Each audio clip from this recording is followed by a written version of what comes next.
हुआ पल में दूर अंधेरा, 14 अप्रैल को देखो चमका भीम सितारा।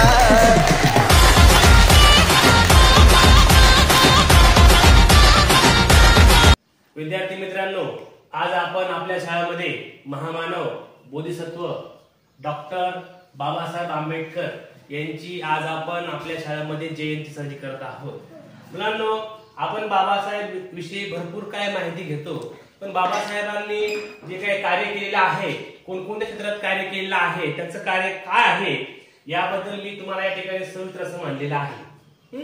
तुम्ही या ठिकाणी पाहू शकता, डॉक्टर बाबासाहेब आंबेडकर यांचा जन्म 14 एप्रिल 1891 मध्ये जे मध्य प्रदेश राज्य आहे यातील महू या ठिकाणी डॉक्टर बाबासाहेब आंबेडकर यांचा जन्म झालेला आहे।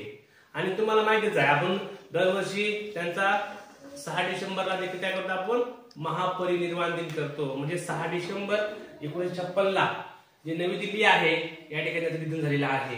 अशा या महामानवाच्या संदर्भामध्ये त्यांनी आयुष्यात काय काय कार्य केलं, त्या सर्व कार्यांचं इतिवृत्त मी या ठिकाणी मांडण्याचा प्रयत्न केलेला आहे।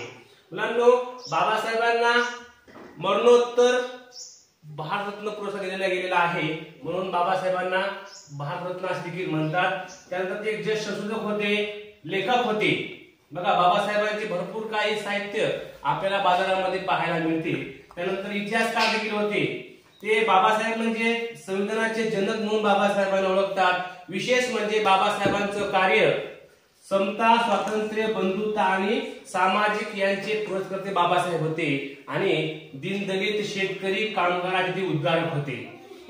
तसेच बाबासाहेब एक थोर काय होते, काय तज्ञ होते। ते स्वतंत्र भारताचे पहिले कामगार मंत्री देखील होते आणि तुम्हाला सांगायचं ते अर्थशास्त्र होते, समाजशास्त्रज्ञ होते, दलित आणि महिला अधिकारी उद्धारक होते, तत्वज्ञानी होते, मानवशास्त्रज्ञ होते, पाली आणि बौद्ध जे साहित्य आहे या साहित्याचे ते अभ्यासक देखील होते, संस्कृत, हिंदी या साहित्याचे अभ्यासक देखील होते। जसे जे पहिले ते कामगार मंत्री होते, राजनीती तज्ञ होते, विज्ञानवादी आणि त्यासोबत त्याने उत्कृष्ट असे जलतज्ञ होते। अशा या महामानवाची जयंती आपल्या या शाळेमध्ये या ठिकाणी होत आहे। अशा या महामानवास आपल्या शाळेच्या वतीनं त्रिवार वंदन। आज उगावला समतेचा दिसदारी, आज उगावला समतेचा दिसदारी, माझ्या भीमाची जयंती जगात भारी, माझ्या भीमाची जयंती जगात भारी। शिकवली